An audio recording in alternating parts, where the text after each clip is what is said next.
Are we ready?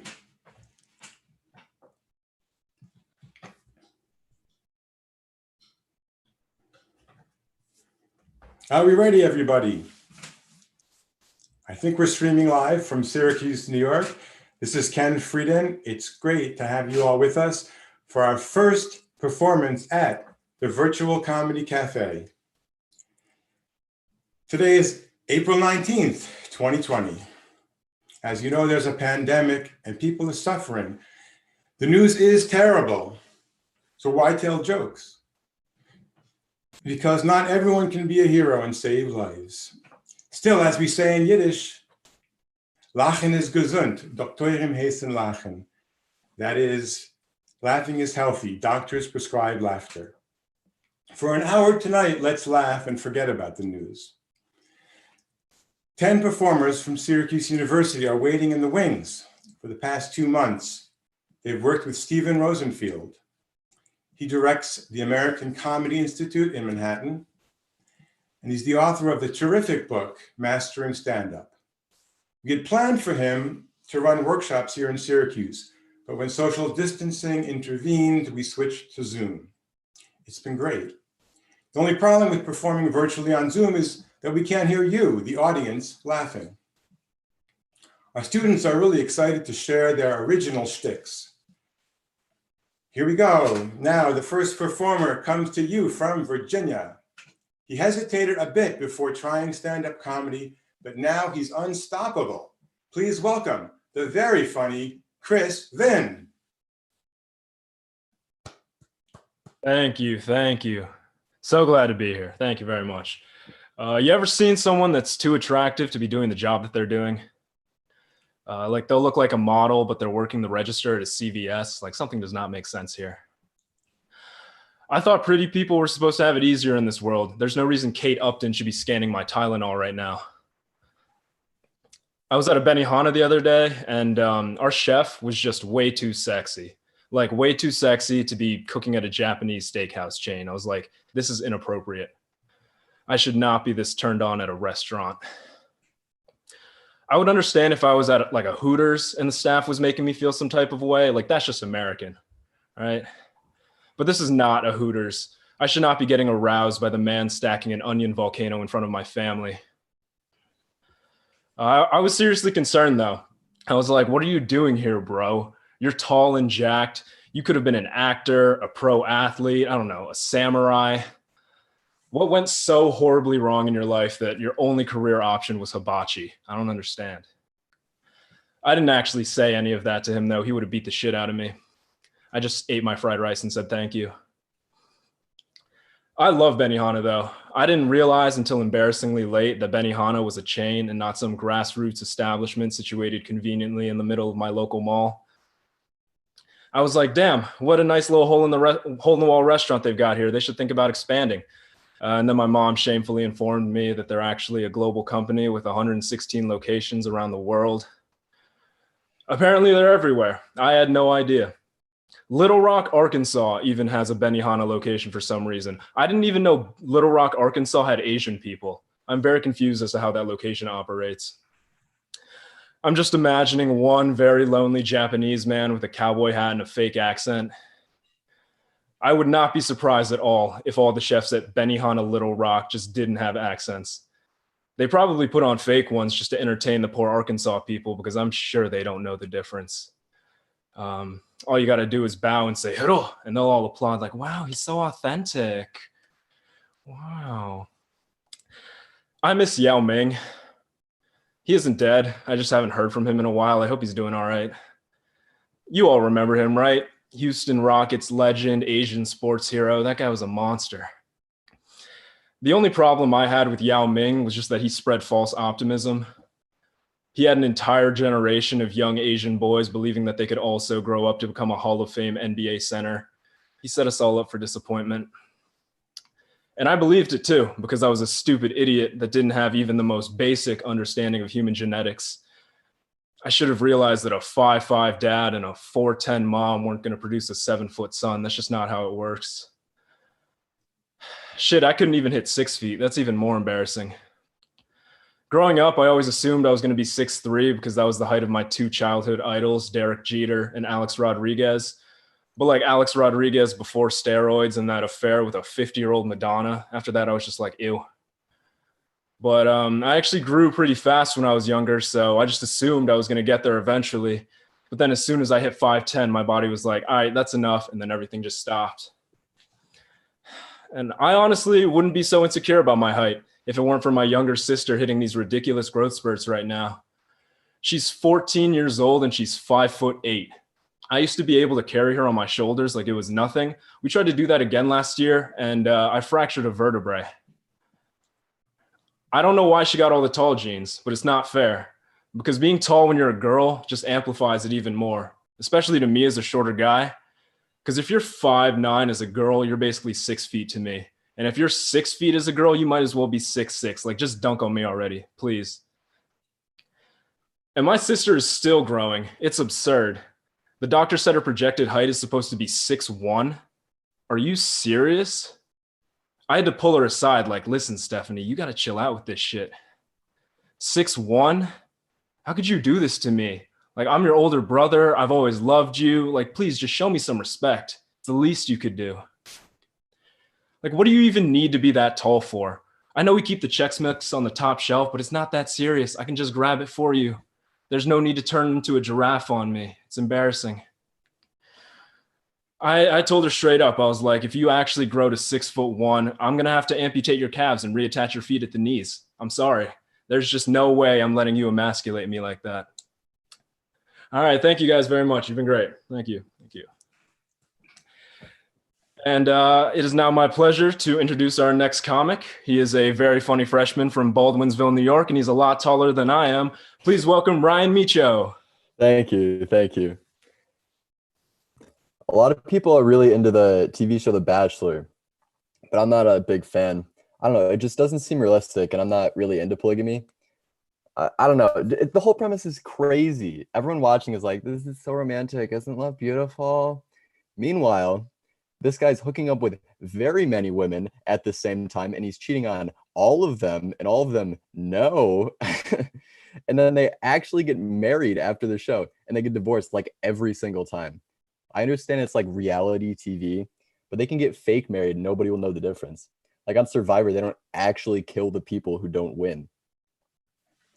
I do think there's like a quick fix to the show's problems though, and that'd be more polygamy. So The Bachelor starts with 25 women, right? He buys a bouquet, he gives everyone a rose, and now they're all legally obligated to marry him, right? Right. So let's say down the road he divorces like 3. If it were 3 divorces in a monogamous marriage, that's not great for the resume, I'm not gonna lie. But in a polygamous marriage, that's an 88% retention rate. He is doing well. And then ABC, they can like make a spinoff called like Divorced and Desperate, where the 3 women who got divorced, they can find new husbands. ABC makes money, the women make money, everybody's happy. Because of the coronavirus, I have to take classes online for the rest of the semester. What I didn't realize about online classes was how self-conscious of my room they would make me, because like your room is your backdrop. And so before online classes, I don't know, I was pretty happy with my room. Checked all the boxes, like I had a bed, some windows, a ceiling, I don't know. But then I saw other people's rooms and there's like a collector's art piece behind them. There's a live jaguar in the corner. It's like, do you live in a museum? My room, on the other hand, looked like it was decorated by a 12-year-old because it was. I decorated this room when I was like 12 and I never looked back. My room, it used to look like someone had just closed their eyes and tried to make a scrapbook of random athletes. I'd never taken anything down. If I got a new poster, I just slapped it up. If there was any free wall space. Before I could even read the name when the poster was up, like Derek Jeter, sure. LeBron James, why not? O.J. Simpson, right? He had a good career, right? So my entire first online class, I was just trying to like situate myself perfectly in the center of the screen so I could block my walls out. And then like every once in a while, I'd accidentally catch a glimpse of like the Mark Sanchez poster over my shoulder, and I'd be like, why do I have that? Who sold me that? They should be in jail. And if you don't know who Mark Sanchez is, you're in the majority because he has not been relevant since 2010. Immediately after the class ended, I had to make like a mass exodus in my decor. It looked like a yard sale, except you wouldn't want to buy anything. I took down everything as fast as possible, just drywall and posters coming down the same. So anyways, if anyone's interested in a 2x4, poster of Derek Jeter, I will be taking offers. With online classes, you kind of start to miss certain things about being on campus, like how everyone at Syracuse has collectively decided not to obey traffic laws. It's really beautiful to see our campus so unified. People just cross the road whenever they want without looking. They're just trusting their Canada Goose jackets take the blunt of the hit. It's like, are you trying to get hit? Actually, college kids love to talk about getting hit by buses. You'll hear them. They'll be like, what if I just jumped in front of this bus right now? I'd pay for my tuition. I'm totally going to do it. They tend not to. I'm not sure why everyone has so much confidence in their ability to survive getting hit by a bus. Like, are you going to practice? Or are you just going to jump in there cold turkey? It just seems to be a lot of talk coming from the 5'4", 120-pound girl. And the 30,000-pound bus is not doing a lot of talking. I guess the logic behind this would be you jump in front of the bus, you get injured, and then you collect money from a lawsuit. There are much safer ways to make money, like start a lemonade stand, sell meth, literally anything else. Even those like the get cash now clickbait companies, they tell students, oh, wait, I don't know if I do that. Seems kind of irresponsible. But once you do make that money, feel free to use it to buy that 2x4 poster of Derek Jeter from me. Thank you, guys. Thanks for listening. Up next, we have another freshman from Baldwinsville, New York, Annie Gorham. Hi, I'm Annie, and I would like to tell you all of the first bat mitzvah I ever attended.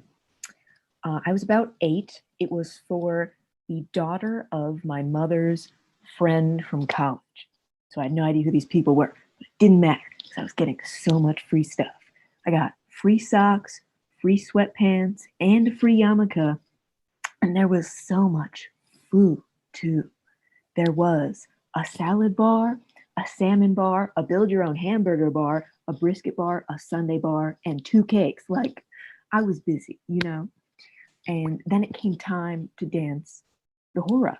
And so they lift up the girl in the chair and everyone's dancing and they're playing Hava Nagila. I was like, oh, hell yeah. Like, it was great. So I go over to my mom and I'm like, can we do this for my bat mitzvah? And she says, no. And I must have said, why not? With so much sincerity. Because then she goes, Annie, we're not Jewish. Looking back, there were some clues that I was perhaps not Jewish. For example, 2 months prior, my brother and I had made our first communion in the Catholic Church. You know what food you get at a communion? A single wafer. And there's no salt or anything. Body of Christ. It's not even seasoned. I vaguely remember doing a reading from the Bible at my communion in front of all my mom's friends and thinking, should I ask someone to tell me what this means? Yeah, it's probably fine. And when I was done, I got played off by an old woman in the back doing canon in D minor on an organ.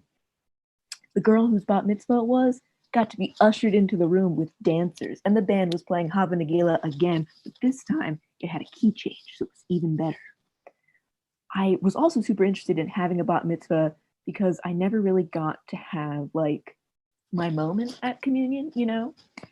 My brother went the same day as I did, and when it was his turn to walk up the aisle, as he gets closer to the altar with each step, he's just progressively weeping. And everyone sitting around my family was like, look at him. He has found the spirit. He's seen an apparition. The Lord is with us. But I knew he was faking because we weren't here for the grace of God. We were going to IHOP after this. But he's like still crying as he gets to the altar. So much so that even the priest was like, my son, are you good? And he's like shaking, he's like almost convulsing now and pointing to these huge vases of lilies that were all around the church. And turns out he wasn't faking. He was severely allergic to lilies. But we just kept going with his communion, though while he was crying the entire time, we were all just kind of there like, this feels symbolic of something, but I don't know what yet. Anyways, back to bat mitzvah. So I'm crying under this table, right? And just to double check, I asked my mom, can I be Jewish? Now, she was raised in a strict Irish Catholic household, but she was trying to be more open-minded than her parents. So she just is like, yeah, if you want. Can I have a quinceañera at least? That one's probably a hard no. Now, at this point, my dad has walked over and he's trying to help, but he's a professor, so he's just kind of telling me about like the history of Judaism, which didn't feel relevant, but I guess it's important, nonetheless.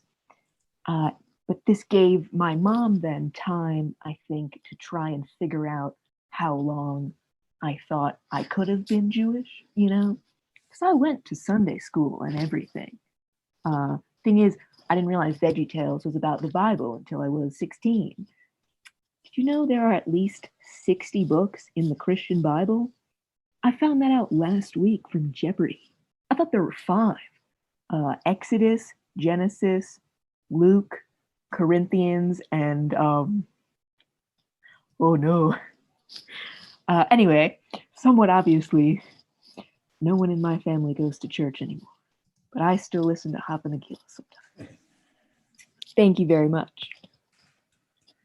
Our next performer is the incomparable Josh T.J. Horwitz. Oh, thank you so much. Glad to be here. And by here, I mean still at home. Let's get it going. Y'all ever been high at work before? I mean, now it doesn't really count with coronavirus, but I usually am. The hardest parts about being high at work is not tricking other people into thinking I'm not blazed, which I totally am. It's tricking myself into doing the things that I'm paid for. My boss will be like, hey, Josh, I need that call sheet copied. And I'm like, copy. Not in response, just as a reminder to do that task. But there are other challenges though, like finding a place to smoke. There is no perfect answer unless you work at Hot Topic, because they'll let you do literally anything there. I once walked into a Hot Topic and the 22-year-old beauty school dropout behind the counter didn't even look up as a water birth took place in the corner. I unfortunately spent many hours in the Hot Topic as I was their target demo, a teenage boy with self-esteem issues and a bankroll. Purchases I made at Hot Topic. A Green Lantern wallet with a chain because I thought I was hot shit. A Ravenclaw Letterman, which I still own and regularly wear. And of course, the hair dye that is the source of my greatest shame, the frosted tips. Dun, dun, dun. Cue horror music here. Another problem with the 9-to-5 schedule and a 420 lifestyle is when it's the end of my shift and I realize that all I've done is created a playlist of songs with the word weed in it. That playlist, by the way, absolutely fire. Like, it's super useful to have, just not in this context. Like a child, super useful to have sometimes, like at a park or as a reason to stay married, and then not useful other times, like on a plane or as a human shield if you're trying to catch bullets. They're just not really good for that. They're too small. Now you know why I'm no longer employed as a camp counselor. So I lost my virginity to a Satanist as a young, frail Jewish boy of a young,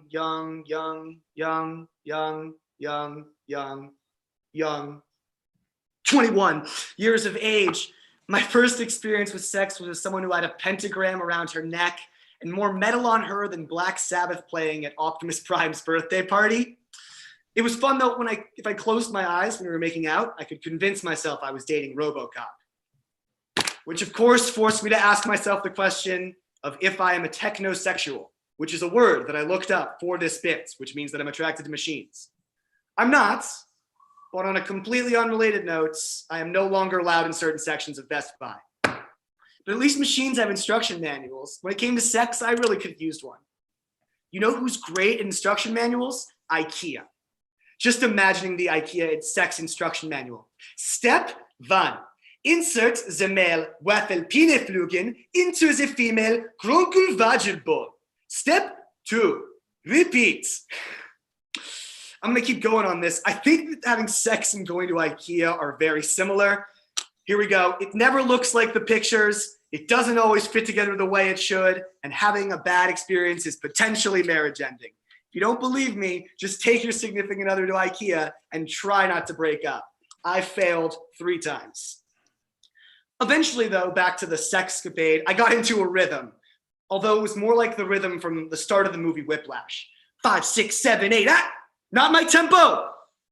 Again. 5, 6, 7, 8. But whatever was supposed to be happening on my end, at least, wasn't. And I just kept chugging merrily along. 10 minutes, 20 minutes, an hour, 2 hours go by. At this point, I'm thinking to myself, why did I spend all that time practicing by myself if I couldn't seal the deal here? And I'm the kind of person who likes to finish what they started, but not this time. I think I figured out the answer to what wrong that night. My dick got scared. But I don't blame him. Metal is a real trigger for him ever since the incident with the moil. As you can imagine, my walk home the next morning was uncomfortable in more ways than one. There I was, forcing myself to walk across campus. Head pounding, back sore, balls in severe pain. And I asked myself what I had learned. And by some grace of God at that moment, my phone buzzes and says, "Good morning, Josh. What can I do for you today?" And I say, "Siri, plot the location of the nearest Best Buy." Thanks so much. I'm Josh Horowitz. I have the distinct honor of introducing a very good friend, a guy I've known for a long time. He's a senior from Baltimore, but Baltimore, not Baltimore, Baltimore. Ladies and gentlemen, Jeremy Shapiro. Thank you so much, Josh. And thank you so much for the clarification. It's something that kind of trips me up sometimes. So thank you that you cleared that up for me. These are a nervous time, guys. I mean, I've been thinking about what it would be like if we went back in time, out of the quarantine era just a couple months ago, and just see how relaxed and at ease I would have felt back then in comparison to like what today is. And then I thought about it for a second and I realized there wouldn't be much of a difference. I'd just still be nervous as I've always been. And then 10 or 15 years ago, I was probably worse than I am today. Those videos of dogs hiding in bathtubs on the 4th of July, just looking at their owners being like, guys, we're getting attacked. You're telling me you're not nervous or concerned? That was me like all the time in 2004. 2004 in particular was a particularly nervous time for me. Do you guys want to know what happened in 2004? Okay, I'm taking that as a yes. Warner Brothers Pictures released The Polar Express. And I know that some of you came here to see like Jewish Humor tonight, but I'm hoping that the majority of even our Jewish viewers have seen this movie, because that's what a lot of the set's about. So what a goddamn terrifying movie to see.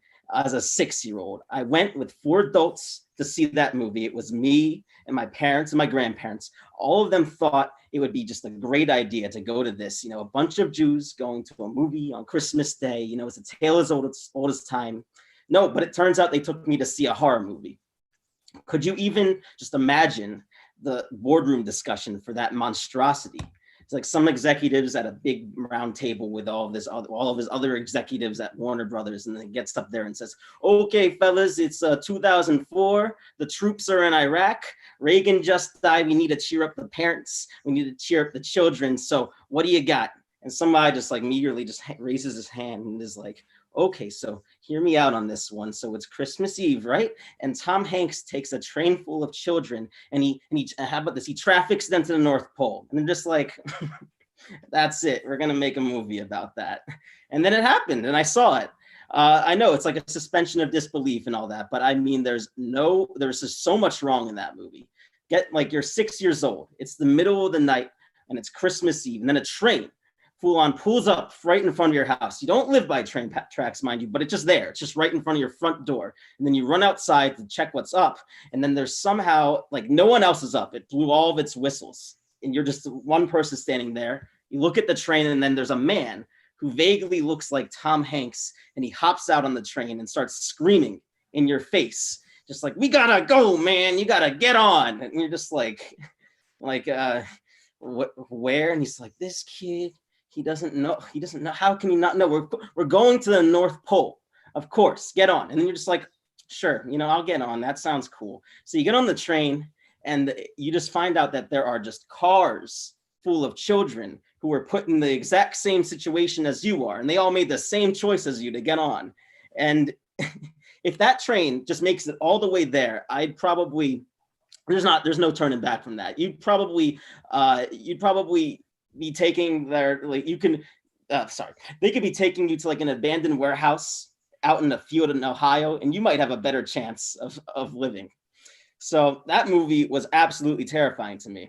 What I mentioned that we are living through some nervous times here as well. So during all of it, I want to know who's watching live TV these days. And I'm sure a bunch of you are. I am. And personally, I'm impressed at some of the commercials I'm seeing. I mean, every company somehow wants to lend a hand in some way through all of this. And they just want to help. It's nice, it's reassuring. Like the CEOs just want me to stay off the streets, and that's cool. I'm cool with that.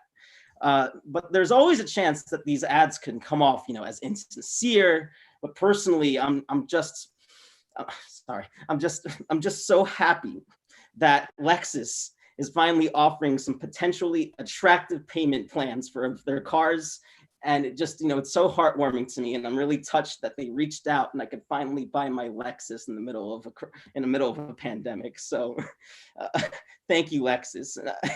I should say, though, that I do agree that on the whole, that these are indeed uncertain times. But for me personally, and maybe some of you in this live stream that have been literally doing nothing for over a month now, would agree when you just watch those ads and just think about it and just say, like, wait a second, what are these things talking about? These are the most goddamn certain times ever lived through. I swear, never in my life have I ever had so much certainty in my day-to-day life. Everything is just laid out right in front of me, before my eyes, from the minute I wake up to the minute I close them. That's been it. That's been my life for the past month, and that'll probably be it for the foreseeable future. So these are probably the most certain times you're ever living through.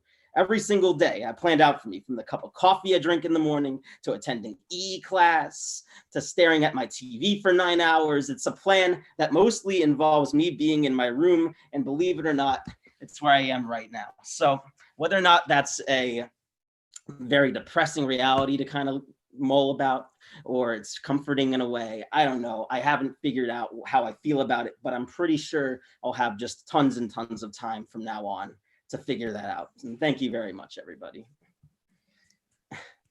All right, so for our next performer, she is a nice Jewish girl from Denville, New Jersey. Her mom wants you to know that she is in fact single. Justine Brooke Murray. Thank you, Jeremy. Well, since I've been stuck home with my mom in quarantine, she's been using this bonding time to point out all of my shortcomings, which include reminding me that I'm still single and that apparently my taste in men is shit. But hey, dating is hard for someone like me who has a Jewish mother. There's so many mistakes I can make. Daughters left to their own devices may come home with the hot-looking plumber, like I try to do one day. Tried is the key word. I went to my mom, hey, he actually serves a purpose on the planet. What? That is a Shonda, Justine. A Shonda. The best interpretation I can give to non-Jews is something like a reaction your mother might have if you got knocked up by Hitler. Let's just say it's a really bad thing. All the single lawyers, doctors out there, and you find this goy? What is this Bill Bob's claim to fame? A belt buckle bigger than his head? And his I Heart Jesus tattoo. I just had to throw that one in. I figured she was going to try to lobotomize me in the middle of the night anyway, especially when it seemed like for 1 second that she might actually have believed me. My mom's at this point is just mortified. I freaked out. She's just horrified. What? Nah, Justine. Oh, sure. Well, that's just perfect because he'll need a Yahoo outfit when he realizes the only way he'll ever afford your lifestyle is armed robbery. Okay, I think that round ended in a draw, but there's always a follow-up round. It's like nothing I say gets her off the fixation with getting me married. to a Jewish man, a successful Jewish man, kosher, absolutely no substitutions permitted. So who cares, Mom, if my husband looks like an undertaker and is only slightly warmer than stiff, right?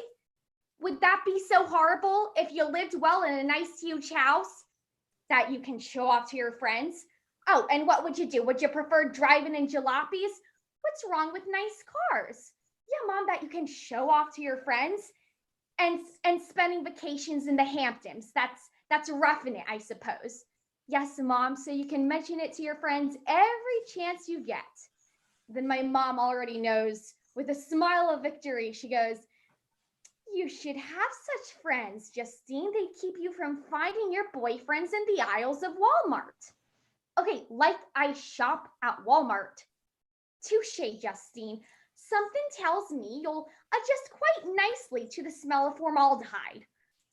Okay, that round went to Mom. She was right, of course. Look, I'm not a snob, but I know my weaknesses and I'd make a terrible hippie. I admit it. But my mom's fixation with trying to strap me to the right Jewish man is pathological. And when I resist, she serves up a nice Seder-sized plate of guilt. Mothers, Jewish mothers, and their guilt trips.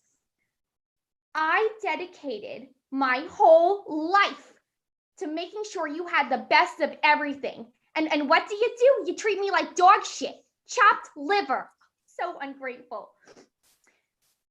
I'm not ungrateful, Mom. In fact, I got a nice big cross for you in the backyard that you can nail yourself onto whenever you feel unappreciated. And Mom, I will always be there to help you with that tricky final nail. What? You have a cross? Who says such things to a mother? Such hatred. Well, don't you bother yourself with me. I've already booked my room at Daughters of Israel. So when the time comes, because I know when I get older, you'll have your hands ready at my plug the first time I get the case of the sniffles. My mom is so good at guilt trips, she could make Harvey Weinstein feel ashamed. The New York jury found that pig guilty in a New York minute, but when my mother and we were watching the verdict come in on TV, what do you think my mom said? Okay, he's a pig. He's not a nice Jewish boy, but he is Jewish. And, you know, a girl could do worse. I mean, nice job, nice houses, nice cars, and you'll never be vacationing in Wildwood, New Jersey like you would with Bill Bob the plumber. Thank you so much, guys. I'm Justine Burke-Murray, and I am proud to introduce our next act. Don't mistake his voice for Alex Jones. His name is Billy Frey. Hello. So I've always been told that my voice is too loud. I am sick and tired of being told this and people whining and stop yelling at me. You're so embarrassing. My ears hurt. Well, guess what? People can just shut up. It's my time to shine. Like, I'll be on a date, a beautiful candlelit dinner, expensive wine, and a lovely lady. And just when the mood starts to settle, I lean over. Hey, what are you having for dinner?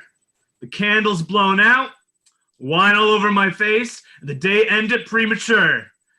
If somehow I manage to control my bomb throughout the day, things will get intimate, but things just go downhill. I'll try to be suave, make some smooth moves, maybe go in for the kiss, and I'll quietly gesture before the kiss. Hey, you want a mint? I have Tic Tacs. And then back at school, I used to call up my mother and I'd like to tell her how my stand-up would go. But her voice is like mine, except 10,000 times worse. I got a noise complaint from my neighbors at school because they heard this woman screaming about how someone's son's a failure and everybody knows it. Now, talking to this woman in person is even worse. I'm what you would call a dry loud talker. My mother, she's a goddamn garden hose. You'll be talking to her, and she's so loud that spit's flying all over the room, like a relaxing boat ride at Niagara Falls, except instead of water, it's spit, courtesy of my mother, Karen. in the coronavirus lockdown, I'll wake up hearing my parents yelling real loudly all the way from my bedroom. The conversation seems to go like, did you get the toilet paper? We've been out for 3 weeks. And my father's just like, they were out. So I got potatoes. Lots and lots of potatoes. Now, maybe my dad's thinking ahead of the game. He's Irish, so he's just not thinking about the pandemic right now. We got to prepare for another potato famine. And now, my grandmother, she's completely oblivious to the pandemic. When the YMCA canceled her swim class, she told me, Billy, they canceled my swim class. I think somebody's shit in the pool again. And now, growing up, my grandmother's nickname was actually Powerful Pat. She embraces this nickname. She thinks she's invincible. She told me, if that virus comes anywhere near me, I'm going to kick it straight in the God's ass. And my dad, he's not fond of those kind of jokes. He's very religious, and he's afraid I might hurt God's feelings. I grew up Catholic, and my parents used to make me go to church all the time, too. My favorite part was at Mass, when we got the sacred saltine crackers and juice at halftime. And one of my favorite parts of being Catholic was youth group, or CYO as some other people know it. And during this, we would always watch movies where they would teach us lessons, and they would always use the same damn metaphor. Every character in every movie ever is just like Jesus. Pixar's WALL-E, he's Jesus. Simba from The Lion King, well, he's Jesus too. And I guess that asshole who turns into a llama from The Emperor's New Groove is definitely Jesus. And now, overall, though, I'm sure everyone's daily routine has shifted since returning home. I wake up at 1 a.m., I go to sleep at 5 a.m., and I only get off my ass when my McDonald's is delivered. I can officially say it. I've peaked. I'm a certified professional bum. Thank you. And now our next performer is a senior from Long Island, New York, Emily Simmons. Thanks, Billy. Good job. Just a disclaimer, if you are my employer or if you're a future voter in 2036, all of this is fictional and not based on any true events. So now that that's out of the way, I'm so excited for this performance. I just changed out of the shirt I was wearing for over 24 hours, so this is really exciting for me. Now I get to have all of you here in my house with me. This is more friends over that I ever had in high school at one time, so that's also very exciting for me.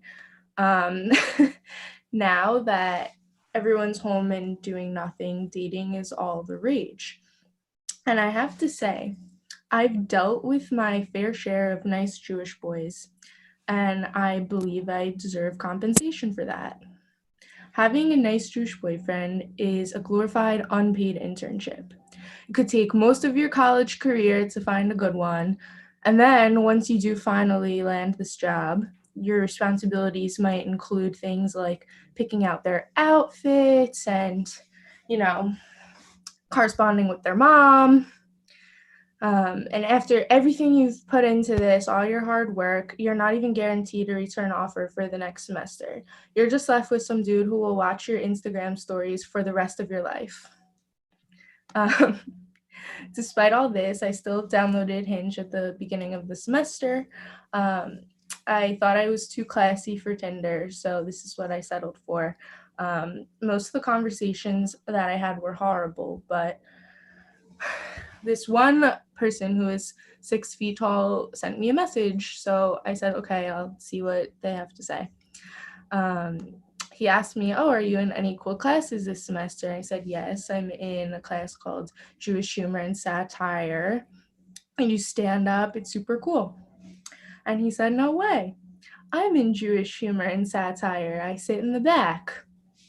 And so me and Billy, who talked 1 second ago, were talking to each other for a couple days. We did not realize that we were classmates. And so I was wondering, what is the protocol if this happens? If you match with someone who's in your class, are you supposed to say hello to them when you go to class, or do you just pretend that nothing happened and just it's all good? It's like the big question of our generation. It's more common than you think. So if anyone's looking for a happy end to this story, we still have a Snapchat streak of 38 days going strong. So if that's not a success, then I don't know what is. Okay, so our campus has gone through a lot of shit this year between this virus, the undercover Nazis in the fall, protests, and being rated #1 party school by Princeton Review, which the school hates so much. I took a look at this survey, asked students to rate the availability of all different substances on our campus. And so I'm just wondering, who are the students who are going and telling the Princeton Review how much weed they smoke every day? Like, do you think you're that cool for it? It's just kind of weird. And so now, you know, it was socially acceptable to binge drink at school when you're rated #1 party school. Now that school is online, everyone is just alcoholics. Instead of pre-gaming for Juice Jam and Mayfest, now me and my brother, we pre-game for Curb, Tiger King, and 90 Day Fiance. And if anyone was wondering, I do think Carol Baskin kills her husband, because that's like the biggest event that's happened to us in the last month.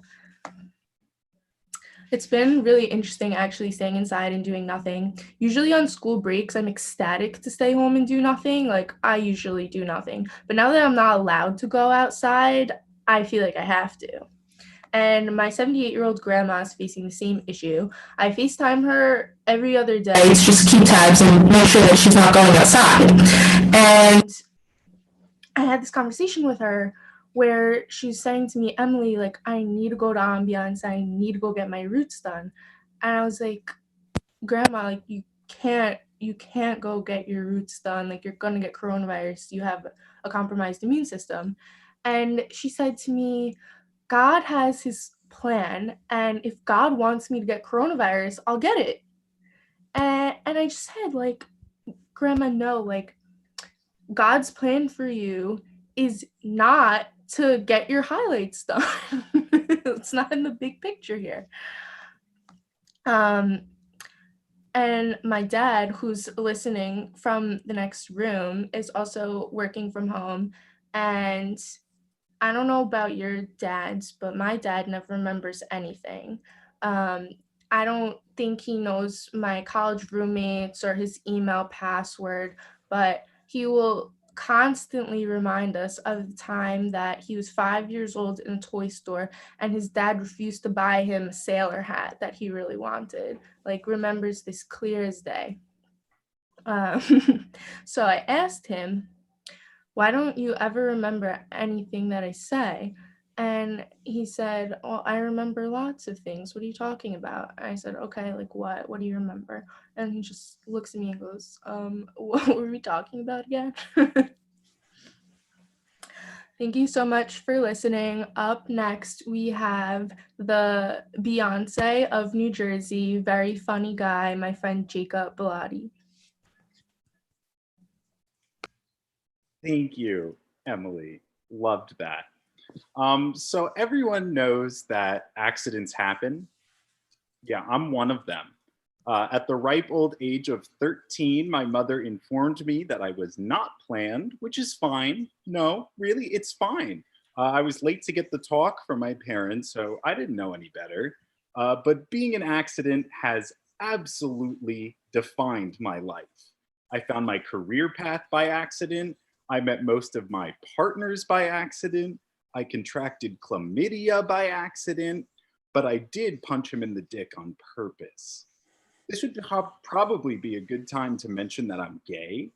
Surprise, another accident. And obviously, like, there's people out there that think it's wrong, it's a choice, or whatever.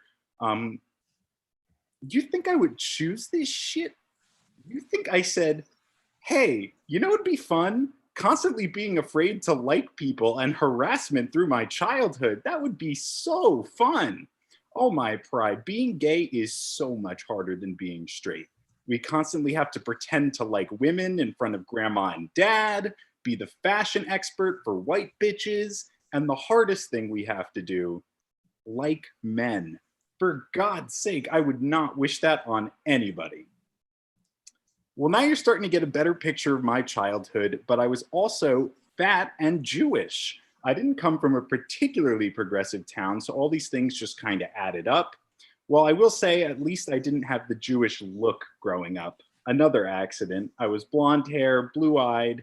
Seriously, I look like the centerfold of Neo-Nazi Weekly. I'm still getting recruitment emails from the Hitler Youth Program. I thought I'd move on now to the only news everyone is talking about right now, the Tiger King. For those of you who don't watch the news, Tiger King is the Netflix documentary focusing on the feud between big cat owners Joe Exotic and Carole Baskin. Yeah, I was also surprised to find out that the person named Joe Exotic is not a porn star. Then I saw a picture of him, and I was really surprised that Joe Exotic is not a porn star. Joe Exotic is what happens when Guy Fieri and Billy Ray Cyrus make a baby. But Tiger King explores the buildup to the alleged murder for hire Exotic put on Carole, hey all you cool cats and kittens, Baskin, and it's insanity. The least interesting thing about these people is that they each own over 30 tigers. So you may not have heard about this because of the Tiger King coverage, but the coronavirus is taking the world by storm. Instead of highlighting all these bad things that the virus has brought along, I thought it'd be nice to talk about some of the silver linings. I thought that'd be a fun thing to do.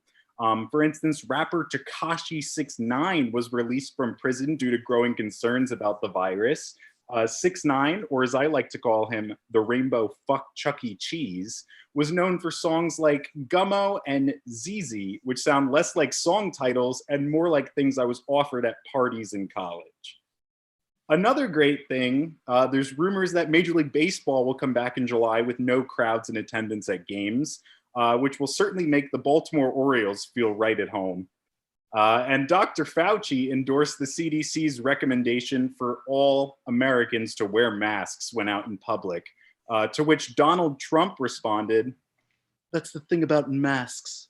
I don't want to wear one. I've never wanted to wear one. I don't know. I just don't see it for myself."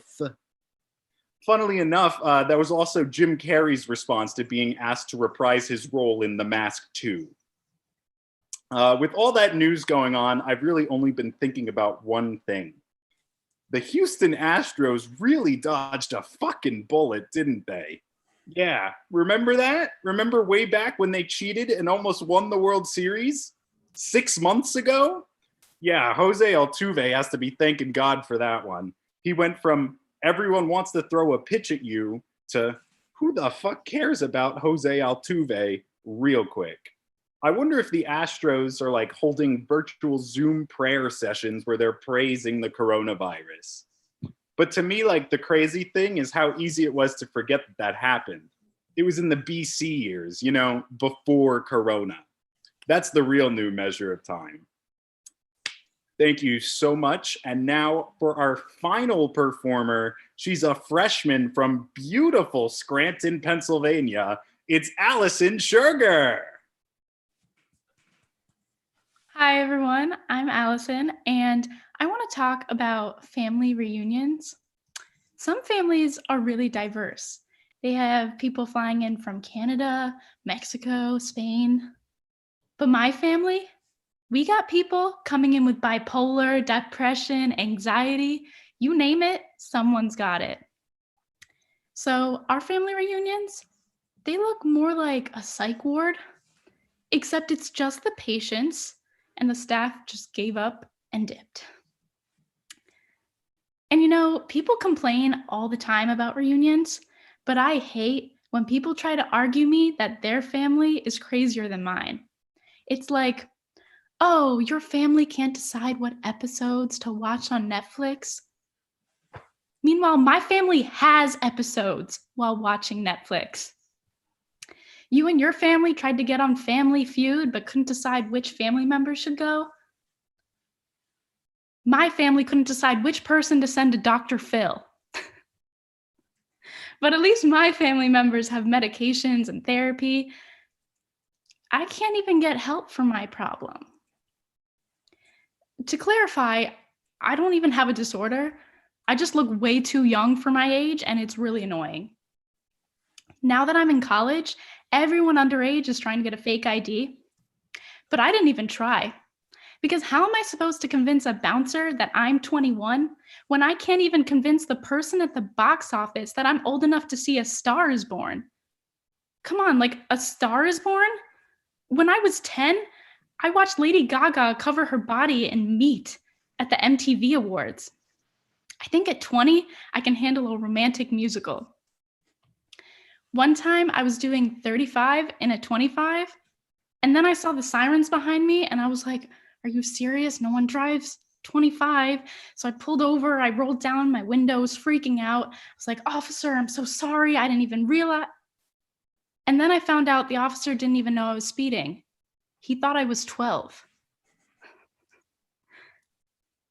So I've learned my lesson to introduce myself to adults and apparently classmates.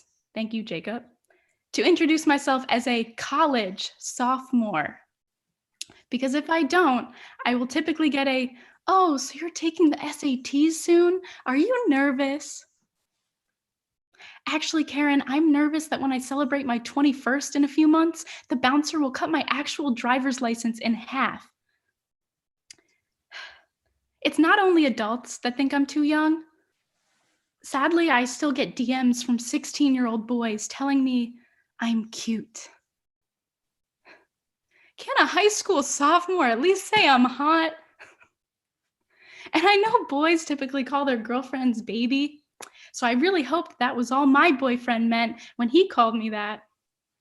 But I became concerned when we went out to eat and this bitch asked the waitress for a high chair. I was well aware it wasn't for him, he's 5'10". And the waitress still brought one. And she gave me a pack of crayons. But then I remembered we were at IHOP, where kids eat for free, which also made me realize maybe there are some positives to looking this young. Let's see, I can get kids discounts. I won't get judged when I shop in the youth section for my size 3 feet. And I can even fly first class for free, as long as I sit on someone's lap. But I'm serious. One time I flew alone at 17 and the stewardess came over to me and said, sweetheart, would you like to move up so you'll feel more comfortable or more safe? So I just went along with it and I was like, yeah, that would help. And I really miss my mom. So she said, all right, honey, we can put you up in first class. Would you like some cookies, a soda? And I was like, I prefer a mimosa. Thank you everyone so much for tuning in. And on behalf of me and my classmates, I'd like to thank Professor Frieden and Stephen Rosenfield for working so much with us and giving the opportunity to present all that we've done this semester to all of you. So I hope you enjoyed the show, and I will now pass the spotlight on to Frieden. Teaching these students has really blown me away. Thank you to all of them for giving it their best shot. They're so creative and intelligent, and as you heard, funny. I also want to thank Stephen Rosenfield for working with my students and bringing out the best in them. Thank you also to the American Comedy Institute for hosting this event on YouTube. Thanks to our co-sponsors at Syracuse University, the Jewish Studies Program, the Religion Department, the Humanities Center, the College of Arts and Sciences, and Syracuse Hillel. And thanks to all of you, wherever you are, who are watching this first performance at the virtual Comedy Café. It was a pleasure to prepare our show and stream it to you live. Please come back for another different program by my students at 7 p.m. on Thursday, April 23rd. Thank you and good night.